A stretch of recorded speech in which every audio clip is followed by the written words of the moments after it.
तो दोस्तों मूवी की शुरुआत होती है डस्टी से, जो कि अब एक रेसिंग लेजेंड बन चुका होता है क्योंकि उसने बहुत सारी रेस जीत ली होती है। डस्टी अपने दोस्तों के साथ कॉर्न फेस्टिवल की तैयारी भी कर रहा होता है क्योंकि वो इस फेस्टिवल में हिस्सा भी ले रहा था और उसी वक्त रिपर उसे ट्रेनिंग के लिए बोलते हैं। डस्टी भी मान जाता है और सारे स्टेजेस को आसानी से पार कर लेता है, लेकिन काफी ज्यादा स्पीड के कारण उसका गियर बॉक्स टूट जाता है। इसके बाद सीन को शिफ्ट करके दिखाया जाता है कि डॉटी डस्टी की चेकिंग करके कहती है कि तुम्हारी रिडक्शन गियर बॉक्स खराब हो गई है और तुम्हारे पार्ट्स काफी पुराने हैं जो कि आसानी से नहीं मिलते, तो अब से तुम हेवी टर्क यूज नहीं कर सकते, इसलिए मैं तुम्हारे अंदर एक वार्निंग लाइट लगा रही हूँ जिससे तुम्हें वार्निंग मिलती रहे। फिर रात को स्कीपर डस्टी का मूड चेंज करने के लिए उसे बार में लेकर जाते हैं। इसके बाद सीन को शिफ्ट करके दिखाया जाता है कि चॉक और स्पार्की डस्टी को कह रहे होते हैं कि उन्होंने एक डीलर से बात की होती है। तभी वहाँ पर लीड बॉटम आकर कहते हैं कि तुम ये सब छोड़कर खेतों में दवाई डालने की काम करो। डस्टी ये सब सुनकर काफी गुस्सा हो जाता है और वहाँ से चला जाता है। काफी ज्यादा स्पीड के कारण वो जमीन पर गिर जाता है जिससे क्रैश हो जाता है और फिर मेडर वहाँ पर आग बुझाने के लिए भी आ जाता है, लेकिन वो भी बहुत पुराने होने के कारण उनका वाटर ट्यूब फट जाता है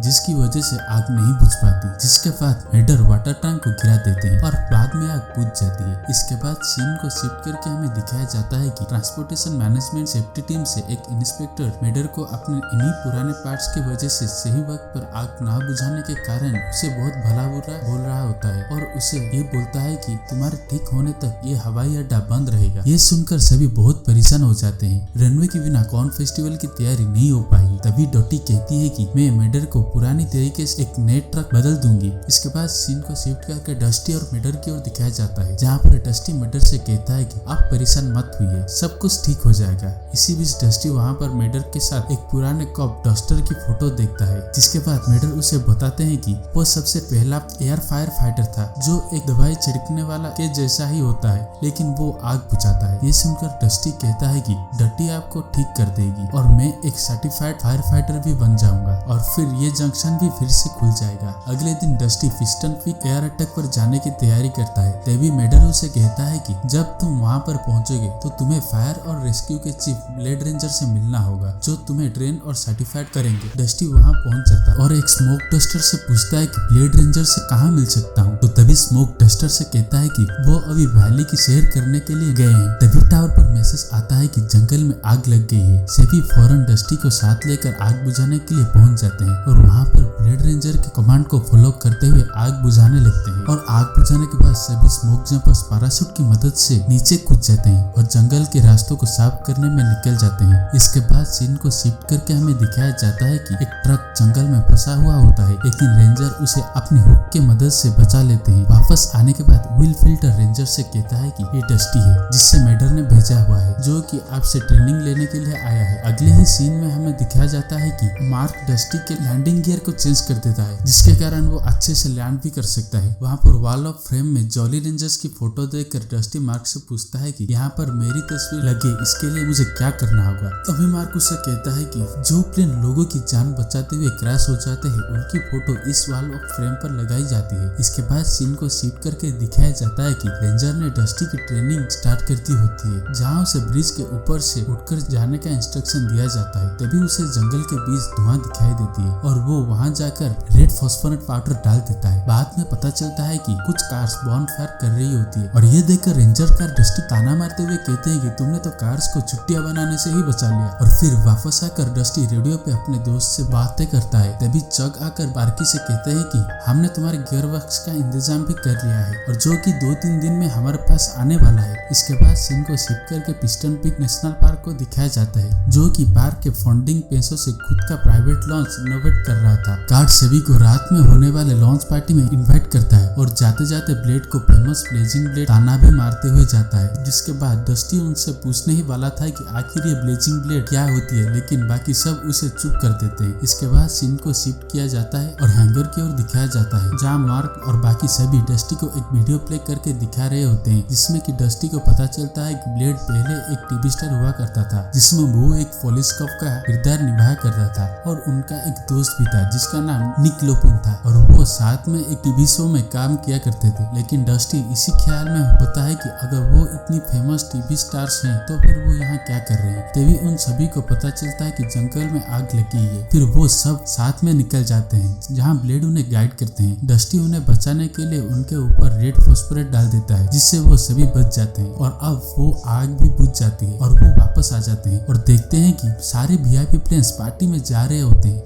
सभी उस लॉन्च पार्टी में पहुंच जाते हैं और देखते हैं कि वो लॉन्च बहुत ही आलीशान और खूबसूरत होता है। और फिर सीन को शिफ्ट करके अगली सुबह की ओर दिखाया जाता है, जहाँ पर डस्टी स्कीपर को कॉल करता है और उसे वहाँ पर पता चलता है कि उसका गियर बॉक्स अभी तक नहीं मिला। इसके बाद हमें दिखाया जाता है कि कैट के पार्टी की वजह से जंगल के काफी हिस्सों में आग लग जाती है। इसके बाद ब्लेड मार्क को फौरन ही लॉन्च को खाली करने के लिए कहते हैं। वहीं डस्टी और ब्लेड देखते हैं कि उनके पास ज्यादा फॉस्फोरेट नहीं है, इसलिए ब्लेड उसे वापस चलने के लिए कहते हैं, लेकिन डस्टी उसकी बात नहीं सुनता और कहता है कि हमें अभी यह आग बुझानी ही होगी। ये कहकर डस्टी अपने पोंटोस में पानी भरने के लिए जाता है, लेकिन नदी के बहाव काफी तेज होने के कारण डस्टी डूबने लगता है। इसके बाद ब्लेड डस्टी को अपने इंजन फुल स्पीड में ऑन करने के लिए कहते हैं ताकि वो पानी से टेक ऑफ कर सके, लेकिन डस्टी का अलार्म बजने लगता है और वो धीरे धीरे नीचे गिरने लगता है। पर ब्लेड अपने हुक के मदद से डस्टी को बचा लेते हैं और उस पर काफी गुस्सा भी होते हैं। इसके बाद डस्टी उन्हें सब कुछ सच बता देता है कि उसका गियर बॉक्स खराब हो चुका है। ये सुनकर ब्लेड उसे कहते हैं कि तुम्हें हार नहीं मानना चाहिए, वरना तुम एक फाइटर प्लेन कैसे बनोगे। ब्लेड डस्टी को प्रोटेक्ट करते हैं क्योंकि वहाँ बहुत ज्यादा स्टीम हीट आ रही होती है। और फिर वहीं हमें कार्ड को दिखाया जाता है, जहाँ उसने अभी तक अपना लॉन्च खाली नहीं किया है, लेकिन आग काफी बढ़ चुकी थी, इसीलिए सभी वहाँ से निकल जाते हैं। और दूसरी तरफ डस्टी और ब्लेड वक्त के रहते वहाँ से निकल जाते हैं, लेकिन ब्लेड क्रैश हो जाते हैं। ये देखकर डस्टी काफी डर जाता है और फौरन टावर पर ये मैसेज भेजता है, जिसके बाद विनी लिफ्टर आकर ब्लेड को ले जाते हैं। इसके बाद सीन को शिफ्ट करके दिखाया जाता है कि मार्क ब्लेड का इंजन चेक कर कहते हैं कि उनका इंजन काफी खराब हो गया है। और फिर रात को डस्टी मार्क से कहता है कि ये सब मेरी ही वजह से हो रहा है। तो मार्क उसे समझाते हुए बोलते हैं कि इसमें तुम्हारी कोई दोष नहीं है, वो हमेशा से ही सबकी मदद करते हैं। जब से उनका बेस्ट फ्रेंड निक मर गया है, तब ब्लेड उसे नहीं बचा सकी। तो डस्टी पूछता है कि उसके साथ आखिर क्या हुआ था। तो मार्क उसे गैरेज में लेकर जाता है और बताता है कि वो रोज की तरह सेट पर काम कर रहे होते हैं, मगर तभी निक की स्टंट करने पर उसकी मौत हो गई और ब्लेड उसे नहीं बचा पाया। ब्लेड को लगा कि उनकी जिंदगी खराब हो चुकी है, लेकिन उन्होंने हार नहीं माना और वो ट्रेनिंग लेकर एक फायर फाइटर प्लेन भी बन गए। वहीं कार्ड अपने लॉन्च को बचाने के लिए पिस्टन पीक नेशनल पार्क वाल को लॉन्च की तरफ ओपन कर देते हैं। आग भी ज्यादा बढ़ने की वजह से रास्ते भी बंद होने लगता है और उसकी भी आग बुझाने की कोशिश करता है, लेकिन तभी उसका वाल टूट जाता है। वहीं पिस्टन पीक नेशनल पार्क में ये खबर पहुंच चुकी थी कि डिफर विन लिफ्टर को कहता है कि अभी आप हमारे लीडर हैं, इसीलिए आप बताइए कि हमें आगे क्या करना चाहिए। तभी वहाँ डस्टी भी आ जाता है और वो ये कहता है कि हमें मिलकर सभी को बचाना ही होगा। विन लिफ्टर भी जाने के लिए तैयार हो जाता है। तभी वो सभी सामान लोड कर रहे होते हैं। तभी मारू पानी भरने के लिए जाता है और देखता है कि वाल में पानी नहीं आ रहा है। आग ज्यादा बढ़ने की वजह से पोंटोस में पानी भी नहीं भरा जा सका, इसलिए वो अपने पास मौजूद चीजों को लेकर उन्हें बचाने लगते हैं। सबसे पहले रास्ते पर लगी हुई आग को वो बुझाते हैं, जिससे सभी वहाँ से निकल जाते हैं। तभी विन लिफ्टर को टावर से मैसेज मिलता है कि ब्रिज पर 2 पुरानी आरबीसी फंसे हुए हैं। ये सुनकर डस्टी विन लिफ्टर से कहता है कि